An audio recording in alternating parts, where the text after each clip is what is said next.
Subscribe to our YouTube channel and press the bell icon to get the latest updates. Today's Cut the Clutter should be an easy one to do, should be a breeze, because you know why? I think most of you know it is the 500th episode of Cut the Clutter. So I had thought of doing something special on the 500th episode, but I'm not doing it. I'm not doing so because there's just too much news right now for us to talk about what we've done in the past. So let me just tell you in 1 minute what these 500 episodes have meant for us. These episodes have by now given us 71 million views. That is 7 crore 10 lakh views from brilliant people like you. So 7 crore 10 lakh views in English language is a lot. Average view for an episode is somewhere around 150,000 views. If you want to see how much engagement it has, we get about 1,000 to 2,500 responses, and my apologies, I am not able to respond to most of them, but I do respond to some, and if you point out something wrong, then I immediately take action on it. And then we have a complete domination in the 18 to 50 demographic, age demographic, which means a lot of the grown-up people and growing up people watch us. So once again, I am very happy that you're doing it. When I do a special one, I will mention all the people who contribute to it, who make it possible. But today I will mention one name, that is Milind Khandekar, who is a well-known journalist in Hindi. He now works for India Today Aaj Tak Group, but he came to work with us as a consultant for a month in 2018. Remember, that's as young that our YouTube channel is. In the middle of 2018, he come to work with us as a consultant for a month to set up our YouTube channel, and he is the one who came up with the idea of a show like this, and we named it Cut the Clutter. So thank you, Milind, and thank you all for watching. And once again, because it's the 500th, let me also, before I get to the point today is two books which have come out in America, but essentially John Bolton's book on Donald Trump, because what it has about Donald Trump is of great importance to India, particularly now when India is having this trouble with China and Xi Jinping. But before I get there, I will repeat my appeal to you after a couple of weeks, which is that I had asked you to contribute, subscribe, to help us fund our journalism. Our journalism does cost a lot of money. We have very good reporters. You see them all the time on all our platforms. Even now, we have more people covering the coronavirus situation in the country than any other rival. We have a set of reporters now reporting from Leh, another set in Manipur because of the political crisis. All this costs money. So many of you have contributed, several thousand of you have, but there are several crores of you. As I speak with you, we now have a monthly page view number of about 33 million. 20 million unique visitors. That means 20 million, 2 crore people uniquely visit our website every month. So more of you have to open your purse strings. We are not asking for a lot of money. I will give a link to our contribution page. Please click on that and please contribute a little bit, because for good journalism to survive, good people have to pay for it. Otherwise, we will also become like faltus. And you see, we've had such a lot of embarrassment last few days. One with the coverage of, say, the Sushant Singh Rajput death, and also now with this whole China thing, because you know, if Tamasha is being done for TV, somebody breaks his own TV set. Tamasha is being done for TV channel, somebody breaks his own TV set. Somebody burns an effigy claiming it's Xi Jinping, but actually it's Kim Jong-un of North Korea, who will be mentioned in today's Cut the Clutter. So this kind of nonsense goes on. Then you have one minister who says ban all Chinese restaurants. So all these are being done because these work on our news TV, our dumbed down news TV, which is also dumbing down our audiences. So the counter to that can't be journalism that is done for free. So good people like you must pay for it. should pay for it. I'm not saying you must pay for us. Of course, I'll be happiest if you pay for us, but you must pay for your journalism, because if you get it for free, it's not so good. Now, after my propaganda, I come to the point. Now, this is John R. Bolton. John R. Bolton was National Security Advisor in Donald Trump's administration.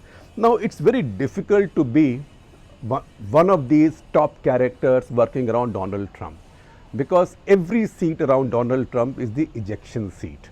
You know what happens on a plane? When something goes wrong, you press the ejection seat and you go out. In this case, the person himself doesn't press the ejection seat.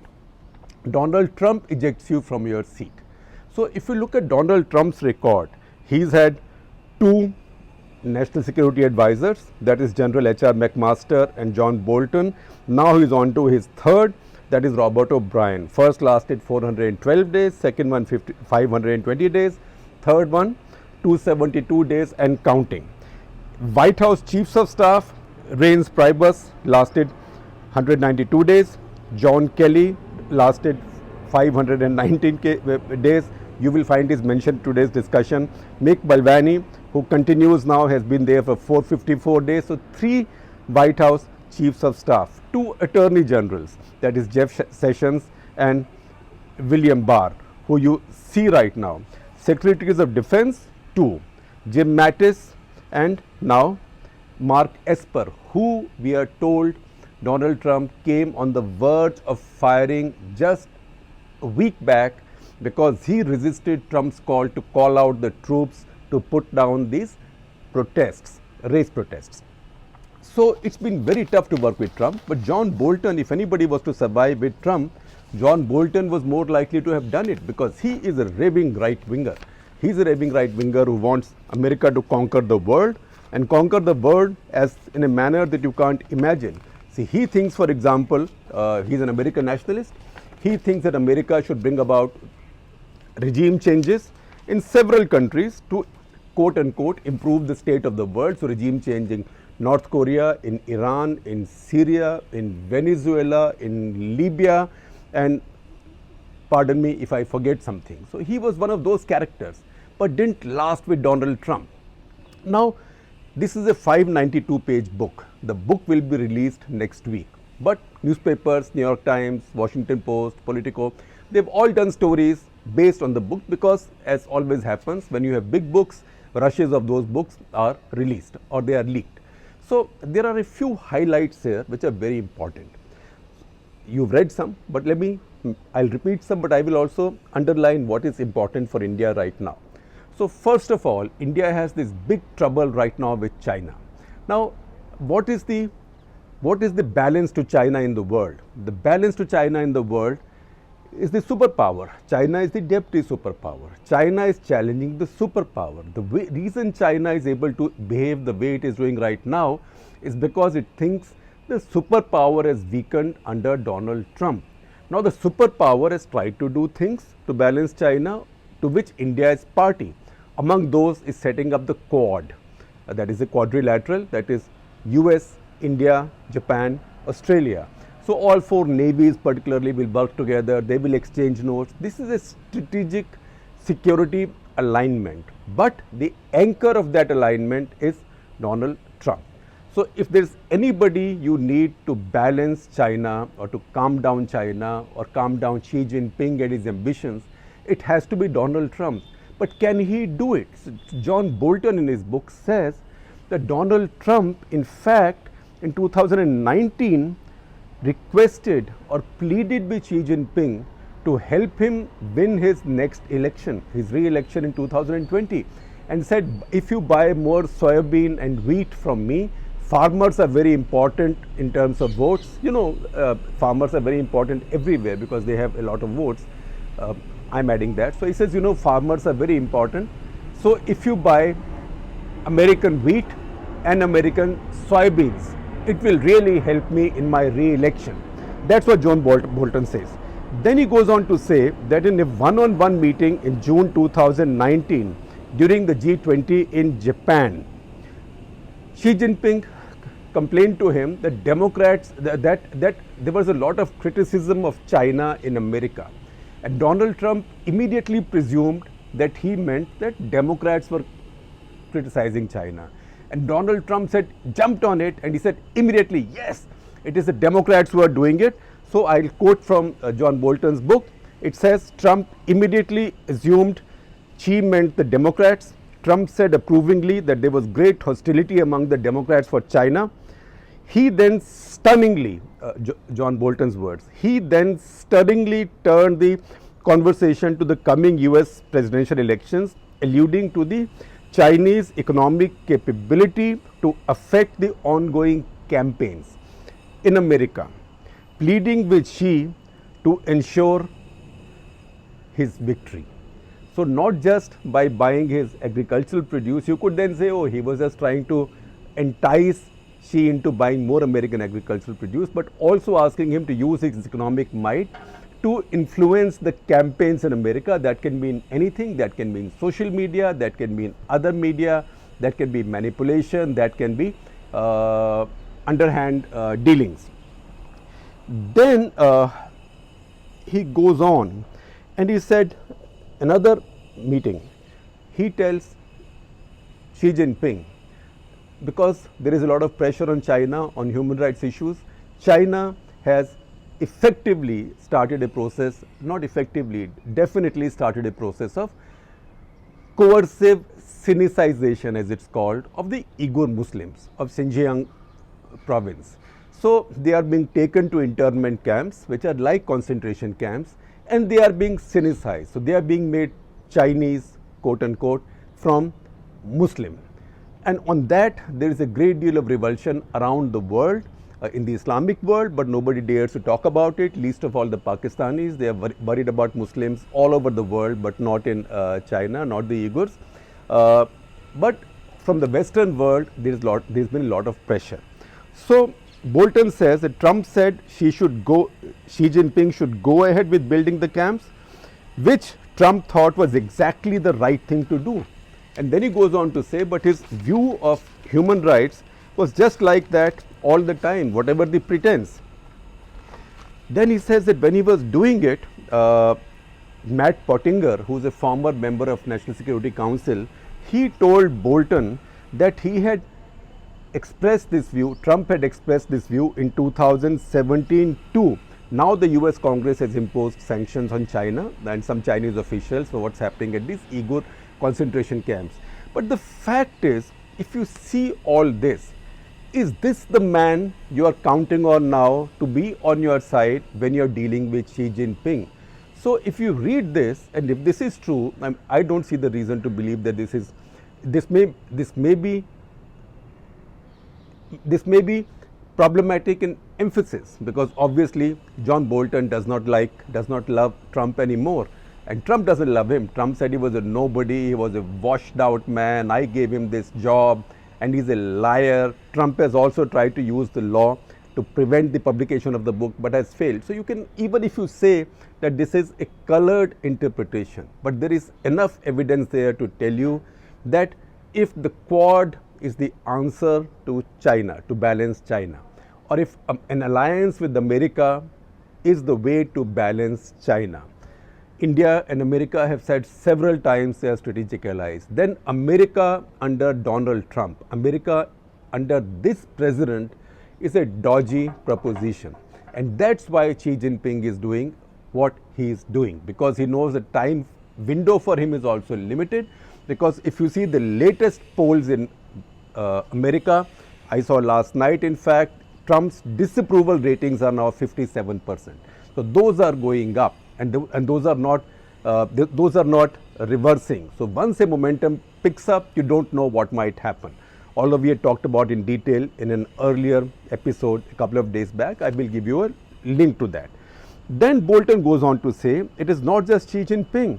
He says Trump seems to love authoritarian leaders, and he flatters them and they flatter him, and they've figured out how to get their own stuff done by flattering Trump. So there is a meeting in May 2018 between Putin and Trump, where Putin tells him that Juan Guaido, who is the opposition leader in Venezuela, who was contesting against Nicolas Maduro, who's in power and who's completely messed up Venezuela. You know the state of Venezuela. It's a completely failed state where you might need to carry currency in a wheelbarrow to buy bread and some butter. Russia was backing Maduro, and to please Trump and to get him to lean towards Maduro, he even said that, oh, this Juan Guaido, he's like Hillary Clinton in the 2016 election. So that he could get Trump to grow contempt for him, and Trump seemed to enjoy that. There is a reference to Erdogan wanting Trump's intervention to get one of his country's companies off the hook in a legal case. And Trump tells him, the lawyers in that district are not my people, they are Obama's people. Wait till I change those lawyers and then I will help you. Then he says that he also went to meet the Attorney General, the US Attorney General William Barr, to tell him about Trump's behavior, to complain about Trump's behavior, and he knew about it but didn't know what to do. Then he says Trump had a phone call with the South Korean president at one point, just on the eve of the 2018 Singapore summit with the South Korean president's North Korean counterpart, Kim Jong-un. And he said that on that phone call, we were overhearing, because officials do that, and Mike Pompeo was overhearing from Saudi Arabia. And after the phone call was so irresponsible on Trump's part that after the phone call, Mike Pompeo said, I was nearly having a cardiac arrest in Saudi Arabia. Then he has conversations with Trump's chief of staff, William Kelly, who tells him that Trump asked him, is Finland a part of Russia? So he says Trump's ignorance about so many of these issues, particularly as the commander-in-chief, was scary. In fact, we've heard the other stories of Trump asking Narendra Modi at one point. Now, nobody has denied it. It came out in the papers, big papers in America. Oh, it's not as if you share a border with China. Think. Trump wasn't aware that he shares a border with India shares a border with China. India shares nearly a 3,500 kilometer border with China, and a troubled border. He didn't know it. And then there is a story about what are these two things called nipple and button, which is Nepal and Bhutan. And he thought those were parts of India. So then he tells you more such stories which would be hilarious if they did not involve the president of such a powerful country. He says, after asking William Kelly if Finland is a part of Russia, in 2018 in a meeting with Theresa May, when she says that UK has nuclear weapons, so he asks her in surprise, oh, are you a nuclear power? And he said the way he said it wasn't mocking or joking. He seemed genuinely surprised. Then he says one argument over trade relations with Japan. He got irritated and he started talking about Pearl Harbor, which means holding this Japan responsible for what happened in Pearl Harbor. There's another very interesting case where he mentions that his son-in-law, Jared Kushner, he thought he would call the Turkish finance minister, who is the son-in-law of Erdogan, to get something solved between America and Turkey. And he said he went running to the Secretary of State, who then also panicked and said this son-in-law, and they decided that this son-in-law to son-in-law channel cannot work. And after that, there is one more story which I will keep to the end. Then there is a second book, again to do with Trump. The great thing about America is these books and accounts that come out. So John Bolton's account is his personal account. It's a memoir. It's 592 pages, and you can see the jacket on our screen. It's called The Room Where It Happened, a White House Memoir. There is also a second book, which is not a memoir, but it's a portrait written by Mary Jordan, who's a well-known Washington Post correspondent and writer. So this is a book called The Art of Her Deal. So no prizes for guessing. Donald Trump's famous book is The Art of the Deal. This is The Art of Her Deal. This is the story of Melania Trump, his current wife. And among the many interesting things there is the revelation that before moving into the White House after 2016, after his victory, She actually sat him down and got a deal out of him, signed a prenuptial deal with him. That, I can only guess, may have happened after he made those completely outrageous statements which were sexist and which were offensive. And it's possible that it came after that. So this is the other one which I think is very interesting and very important. Read those rushes, and when the book's available, read that one also. There's another nice, interesting, mischievous sidelight there. The relationship between Melania and Ivanka Trump. So Melania addresses Ivanka Trump, obviously in private, as the princess. And Ivanka Trump has been addressing her as the portrait because of the way she talks, apparently suggesting that her face is expressionless. So that is where we are. These two books have told you that this American White House has many problems, and this American administration has many problems. And you can see that many responsible people have had trouble lasting there. I have listed for you the number of secretaries of state, secretaries of defense, national security advisors. CIA itself has had changes. It's been a very unstable White House, very unstable US administration under a president who's now beginning to look unstable. And unstable to the extent that in today's the kind of strategic situation that India faces, India has to be careful to count on any action from the American side, because you don't know what he has said to somebody and in which way is he compromised to somebody, and what has any of these other dictators got to use against him. Just think of the ego massage or the adrenaline rush or whatever dopamine, whatever rush that Xi Jinping, a dictator like Xi Jinping, would get if Trump would tell him, go ahead, keep building those camps, it's a good idea. And then he'd go ahead even to say, look, if you do this, you can help me win my re-election, that is next year. And he's not even saying buy stuff from my country. He's even saying use your economic clout to influence campaigns going on in my country. So once again, whether it's true or not, books like this are written by people. This is a kiss and tell. In fact, the very fact that he has alienated his own national security advisor so much that he writes this kiss and tell or spills the beans like this tells you that this White House has been run in a very chaotic manner under a very chaotic president. And remember, I had told you that I'll keep one story till the end and then tell you. So among the most delightful and relatively harmless stories in this book, Bolton book, is about how Trump got obsessed with the idea of sending an Elton John CD to Kim Jong-un. Now, Elton John we all know. Among the many famous songs Elton John sang was a song, Rocket Man, right? I bet many of you have heard that. If you haven't, I'm giving you a link with today's description, so go hear that. Now, why did he want that CD delivered? Because you remember when he was mocking Kim Jong-un, he had called him the little rocket man. And now he thought, one, that he must be feeling offended with him. And second, obviously, Donald Trump thinks that Kim Jong-un is an idiot. So he tells Mike Pompeo, who's going to Pyongyang, that can you carry a copy, a CD of Elton John with that song, and tell him that when I called him the little rocket man, I was actually saying that he's cute because he likes that song very much.